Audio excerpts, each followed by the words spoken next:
ஓம் சாந்தி. 19/8/2024 காலை முரளி பாப்தாதா மதுபன். சாராம்சம். இனிய குழந்தைகளே, ஞானத்தை தொடர்ந்தும் கிரகிக்கும் போது நீங்கள் இறுதியில் தந்தைக்கு சமமானவர்களாகி தந்தையின் பலம் முழுவதையும் ஜீரணித்துக் கொள்வீர்கள். கேள்வி: எந்த ஜோடி சொற்களின் விழிப்புணர்வை கொண்டிருப்பதனால் நீங்கள் சுயதரிசன சக்கரதாரிகள் ஆகுகின்றீர்கள்? பதில்: எழுச்சியும் வீழ்ச்சியும், சதோ பிரதானம் தமோ பிரதானம், சிவாலயமும் விலைமாதர் இல்லமும். இந்த ஜோடி சொற்களின் விழிப்புணர்வு உங்களுக்கு இருந்தால் நீங்கள் சுயதரிசன சக்கரதாரிகள் ஆகுவீர்கள். குழந்தைகளாகிய நீங்கள் இப்போது மிக சரியான ஞானத்தை பெற்றுள்ளீர்கள். பக்தி மார்க்கத்தில் ஞானம் இருப்பதில்லை. உங்கள் இதயத்தை திருப்திப்படுத்தக்கூடிய விஷயங்களையே அவர்கள் தொடர்ந்தும் கூறுகின்றார்கள். பக்தி மார்க்கம் உங்கள் இதயத்தை திருப்திப்படுத்தும் மார்க்கமாகும். ஓம் சாந்தி. தந்தை இங்கமர்ந்திருந்து இனிமையிலும் இனிமையான ஆன்மீக குழந்தைகளாகிய உங்களுக்கு விளங்கப்படுத்துகின்றார். தந்தை குழந்தைகளாகிய உங்களுக்கு கூறுகின்றார், நீங்கள் மிகவும் மேன்மையானவர்களாக இருந்தீர்கள். இது எழுச்சியும் வீழ்ச்சியும் நிறைந்த ஒரு நாடகமாகும். நீங்கள் மிக மேன்மையானவர்களும் தூய்மையானவர்களும் என்பது இப்போது உங்கள் புத்தியில் உள்ளது. நீங்கள் இப்போது மிகவும் தாழ்ந்த நிலையை அடைந்து விட்டீர்கள். நீங்கள் தேவர்களின் முன்னிலையில் சென்று கூறுகிறீர்கள், நீங்கள் உயர்ந்தவர்கள், நாங்களோ தாழ்ந்தவர்கள். நீங்களே அதி மேன்மையானவர்களாகவும் பின்னர் அதி தாழ்ந்தவர்களாகவும் ஆகுகிறீர்கள் என்பதை நீங்கள் அறிந்திருக்கவில்லை. தந்தை இப்போது உங்களுக்கு கூறுகின்றார், இனிமையிலும் இனிமையான குழந்தைகளே, நீங்கள் மிகவும் மேன்மையானவர்களாகவும் தூய்மையானவர்களாகவும் இருந்தீர்கள். இப்போது நீங்கள் தூய்மையற்றவர்கள் ஆகிவிட்டீர்கள். தூய்மையானவர்கள் மேன்மையானவர்கள் எனப்படுகின்றார்கள். அது விக்காரமற்ற உலகமென அழைக்கப்படுகின்றது. அங்கே உங்கள் ராஜ்யம் இருந்தது. அதனை இப்போது நீங்கள் மீண்டும் ஸ்தாபிக்கின்றீர்கள். தந்தை உங்களுக்கு ஒரு சமிக்கையை கொடுக்கின்றார். நீங்களே அதி மேன்மையான சிவாலயமான சத்தியயுகவாசிகள். பின்னர் பல பிறவிகள் எடுத்ததால் அரை கல்பத்தின் பின்னர் நீங்கள் விக்காரத்தினுள் வீழ்ந்து தூய்மையற்றவர்களாகவும் விக்காரமானவர்களாகவும் ஆகிவிட்டீர்கள். அரை கல்பத்துக்கு நீங்கள் விக்காரம் நிறைந்தவர்களாக இருந்தீர்கள். இப்பொழுது நீங்கள் விக்காரமற்றவர்களாகவும் சதோ பிரதானாகவும் ஆக வேண்டும். நீங்கள் 2 சொற்களை மாத்திரம் நினைவு செய்தால் போதும். இப்போது இது தமோ பிரதான் உலகமாகும். லக்ஷ்மியும் நாராயணனும் சதோ பிரதான் உலகின் அடையாளங்கள் ஆவார்கள். இது 5000 வருடங்களுக்கான விஷயமாகும். உங்கள் ராஜ்யம் சதோ பிரதான் பாரதத்தில் இருந்தது. அதி மேலானதாக இருந்த பாரதம் இப்பொழுது மிகவும் சீரழிந்து விட்டது. நீங்கள் விக்காரமற்றவர்களிலிருந்து விக்காரம் நிறைந்தவர்கள் ஆகுவதற்கு உங்களுக்கு 84 பிறவிகள் எடுத்தன. அங்கு உள்ள கலைகள் தொடர்ந்தும் குறைவடைந்தாலும் அது முற்றிலும் விக்காரமற்றதென்றே கூறப்படுகின்றது. ஸ்ரீ கிருஷ்ணர் முற்றிலும் விக்காரமற்றவர் என்றே அழைக்கப்படுகின்றார். அவர் மிக அழகானவராக இருந்தார். ஆனால் இப்போது அவலட்சணம் ஆகிவிட்டார். நீங்கள் இங்கு அமர்ந்திருப்பதால் நீங்களே சிவாலய உலகின் அதிபதிகளாக இருந்தீர்கள் என்பது உங்கள் புத்தியில் நிலைத்திருக்க வேண்டும். அங்கு வேறு எந்த சமயமும் இருக்கவில்லை. அப்பொழுதும் எங்கள் ராஜ்யமே இருந்தது. ஆனால் பின்னர் அது 2 கலைகளினால் குறைவடைந்தது. கலைகள் படிப்படியாக குறைவடைந்து திரேதா யுகத்தில் 2 கலைகள் குறைவடைந்தன. பின்னர் நீங்கள் விக்காரமானவர்களாகி படிப்படியாக வீழ்ச்சியடைந்து தூய்மையற்றவர்கள் ஆகினீர்கள். இது விக்காரமான உலகம் என அழைக்கப்படுகின்றது. மக்கள் தொடர்ந்தும் நச்சுக்கடலில் மூழ்கி மூச்சு திணறுகின்றார்கள். அங்கு நீங்கள் பார்க்கடலில் வாழ்ந்தீர்கள். இப்பொழுது நீங்கள் உலக வரலாற்றையும் புவியியலையும் உங்கள் 84 பிறவிகளின் கதையையும் புரிந்து கொண்டிருக்கின்றீர்கள். நாங்கள் அவர்களின் ராஜ்யத்தில் விக்காரமற்றவர்களாக இருந்தோம். அங்கு தூய ராஜ்யம் இருந்தது. அது முழுமையான ஸ்வர்க்கம் என அழைக்கப்பட்டது. பின்னர் திரேதா யுகத்தில் அது அரை ஸ்வர்க்கமாகியது. இது உங்கள் புத்தியில் உள்ளது. தந்தையே வந்து உலகின் ஆரம்பம், மத்தி, இறுதியின் ரகசியங்களை உங்களுக்கு விளங்கப்படுத்துகின்றார். ராவணன் மத்திய கால பகுதியில் வந்தான். இறுதியில் இந்த விக்கார உலகம் அழிய உள்ளது. பின்னர் நீங்கள் ஆரம்ப காலத்திற்கு செல்வதற்கு நீங்கள் தூய்மையாக வேண்டும். உங்களை ஓர் ஆத்மாவாக கருதி தொடர்ந்தும் என்னை மாத்திரம் நினைவு செய்யுங்கள். உங்களை ஒரு சரீரமென கருதாதீர்கள். நீங்கள் பக்தி மார்க்கத்தில் சத்தியம் செய்தீர்கள். பாபா, நீங்கள் வரும்போது நான் உங்களுக்கு மாத்திரமே உரியவனாக இருப்பேன். ஆத்மா தந்தையுடனேயே பேசுகின்றார். ஸ்ரீ கிருஷ்ணர் ஆத்மாக்கள் அனைவரதும் தந்தை அல்ல. அசரீரியான சிவபாபாவே ஆத்மாக்களின் தந்தையாவார்.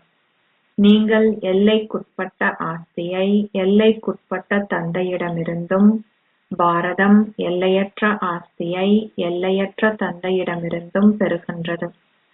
இதனாலேயே சத்திய யுகம் சிவாலயம் என்று அழைக்கப்படுகின்றது. சிவபாபா வந்து தேவ தர்மத்தை ஸ்தாபிக்கின்றார். இது எப்போதும் நினைவு கூறப்பட வேண்டும். இது சந்தோஷத்திற்குரிய ஒரு விஷயமாகும். நாங்கள் மீண்டும் ஒரு முறை சிவாலயத்திற்கு செல்கின்றோம். யாராவது ஒருவர் மரணித்தால் அவர் ஸ்வர்க்கத்திற்கு சென்று விட்டதாக மக்கள் கூறுகின்றார்கள். எவ்வாறாயினும் உண்மையில் எவரும் அங்கு செல்வதில்லை. அவை யாவும் உங்கள் இதயத்தை சந்தோஷப்படுத்துவதற்காக பக்தி மார்க்கத்தில் கூறப்பட்ட பொய் கதைகளே ஆகும். நீங்களே உண்மையில் ஸ்வர்க்கத்திற்கு செல்ல உள்ளீர்கள். அங்கு நோய்கள் போன்ற எதுவுமே இருப்பதில்லை. அங்கு நீங்கள் சதா முகமலர்ச்சியுடன் இருப்பீர்கள். தந்தை சிறு குழந்தைகளுக்கு விளங்கப்படுத்துவது போன்று அனைத்தையும் மிக இலகுவாக உங்களுக்கு விளங்கப்படுத்துகின்றார். நீங்கள் வெளியில் எங்கு வாழ்ந்தாலும் உங்களால் ஓர் அந்தஸ்தை கோர முடியும். இதில் தூய்மையே முதலாவதும் பிரதானமானதும் ஆகும். உங்கள் உணவும் பானமும் தூய்மையாக இருக்கட்டும். மக்கள் சிகரெட்டை அல்லது புகையிலை போன்றவற்றை தேவர்களுக்கு படைக்கின்றார்களா? அவர்கள் முட்டையையோ புகையிலையையோ கிராந்திற்கு முன்னால் படைக்கின்றார்களா? அவர்கள் கிராந்தை குரு கோபிந்தின் சரீரம் போன்று புனிதமாக கருதுகின்றார்கள். அவர்களுக்கு கிராந்தின் மீது அதிக மரியாதை உள்ளது. சீக்கியர்கள் அதனை தங்கள் குருவின் சரீரத்தை போல் புனிதமானதாக கருதுகின்றார்கள். எவ்வாறாயினும் குரு நானக் கிராந்தை எழுதவில்லை. நானக் அவதாரமே எடுத்தார். சீக்கியர்களின் எண்ணிக்கை அதிகரித்தது. அதன் பின்னரே அவர்கள் கிராந்தை எழுதினார்கள்.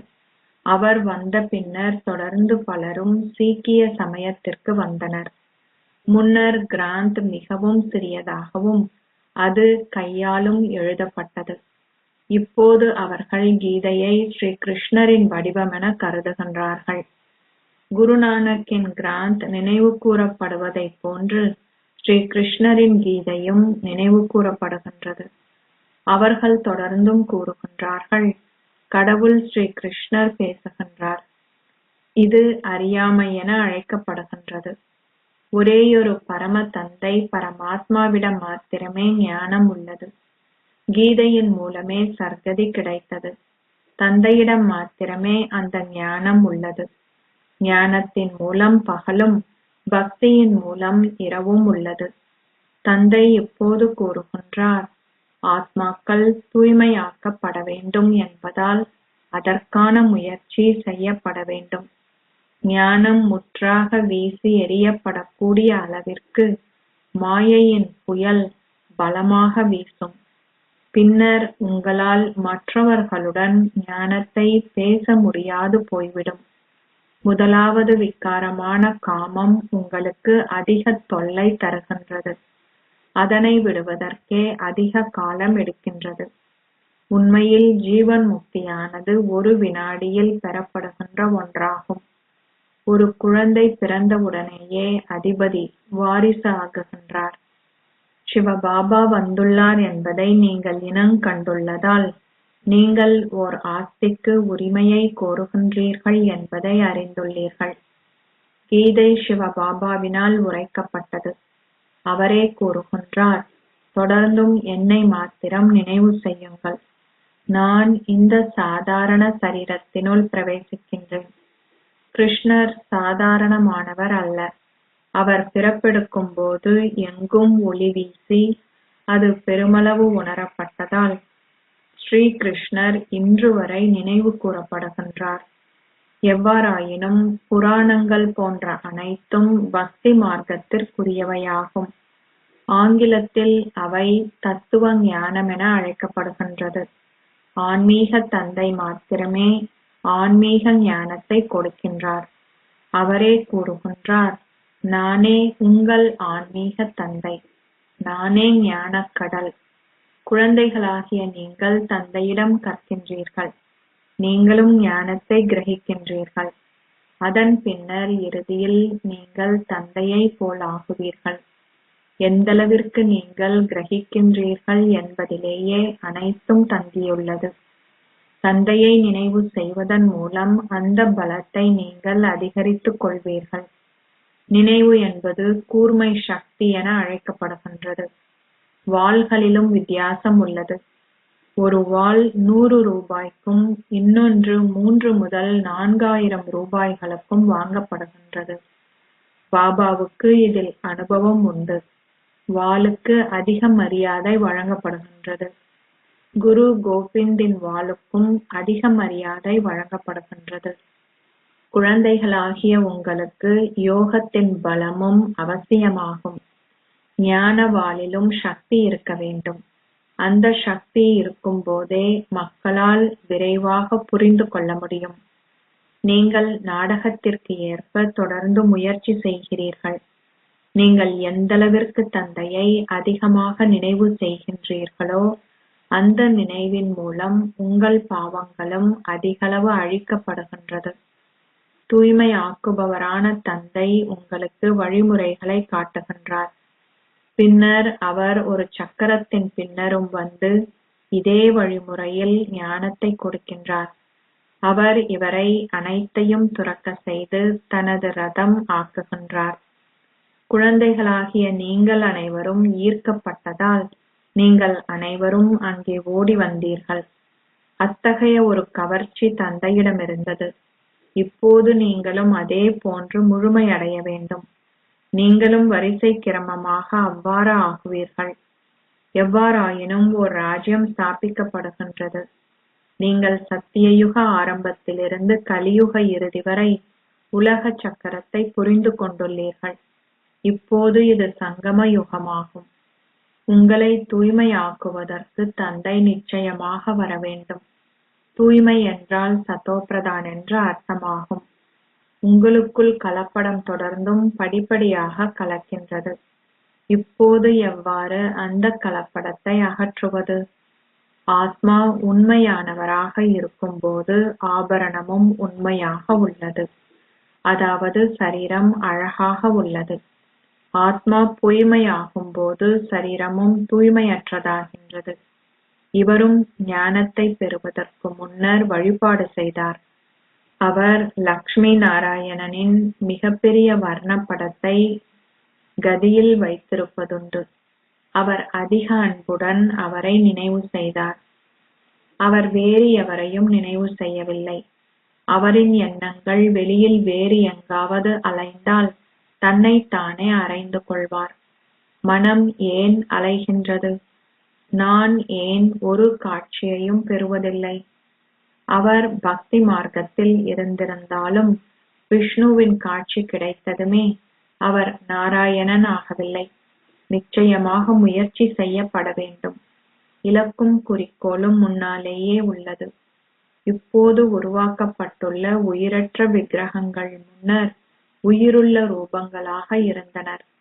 தந்தை உங்களை தூய்மையாக்குவதற்காகவே வந்துள்ளார்.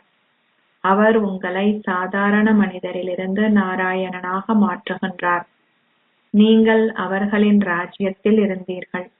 நீங்கள் மீண்டும் அவ்வாறு ஆகுவதற்காக முயற்சி செய்வதால் அவர்களை மிக நன்றாக பின்பற்ற வேண்டும். பிரம்மா ஒரு தேவன் என்று அழைக்கப்படுவதில்லை. விஷ்ணுவை தேவன் என்று அழைப்பது சரியானது.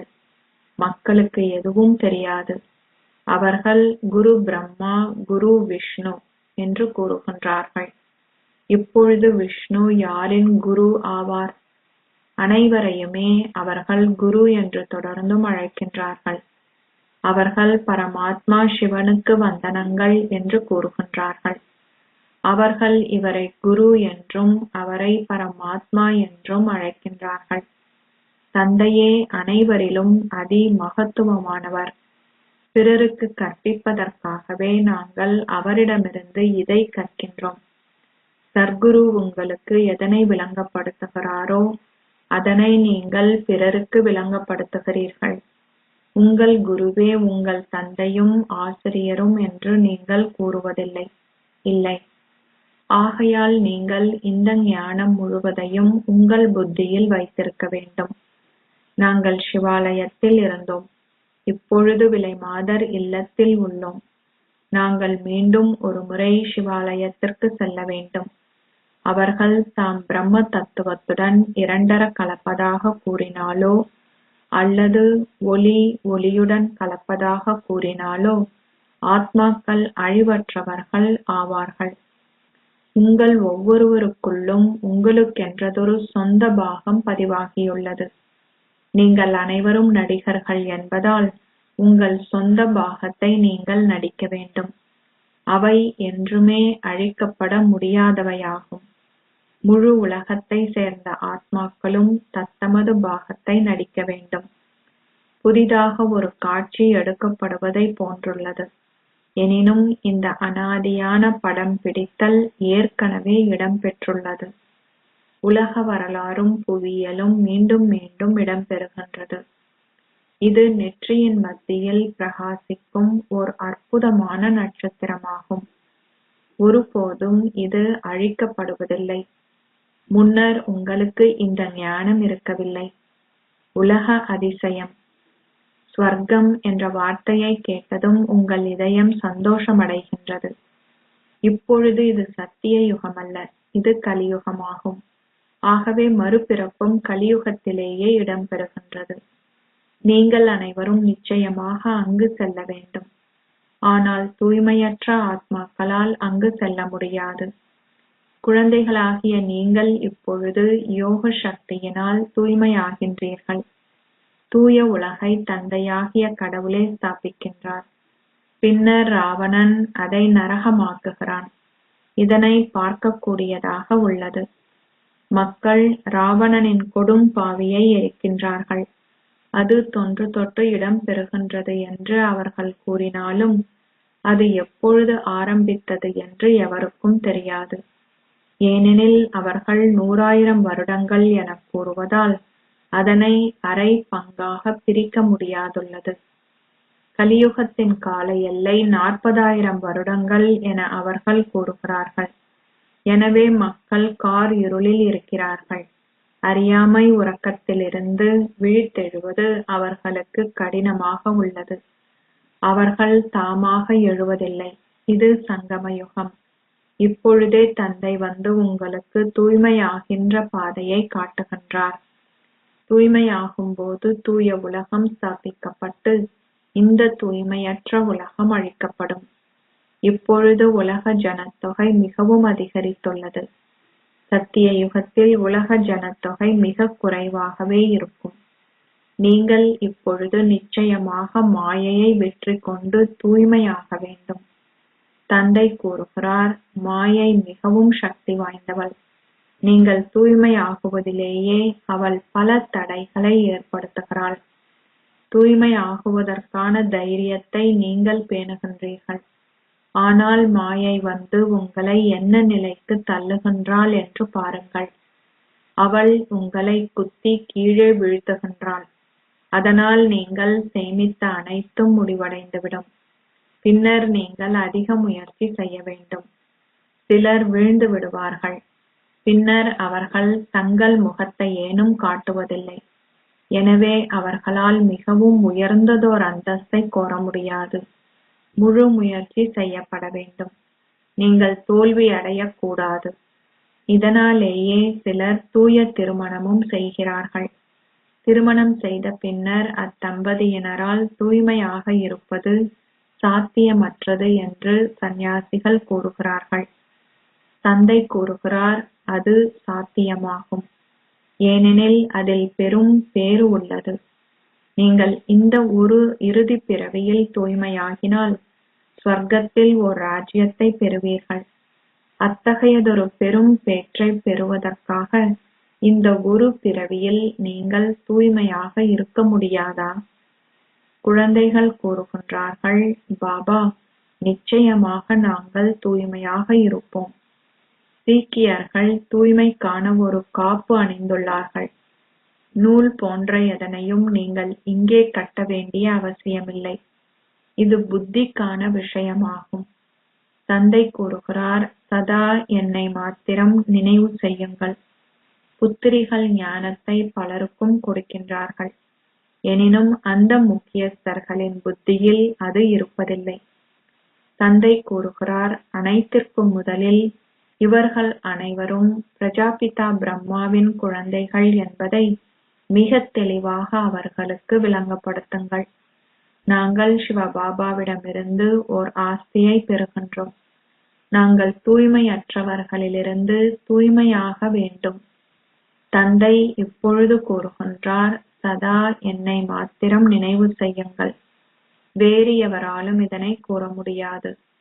அனைத்திற்கும் முதலில் நீங்கள் இதனை அவர்களின் புத்தியில் இருக்க செய்ய வேண்டும்.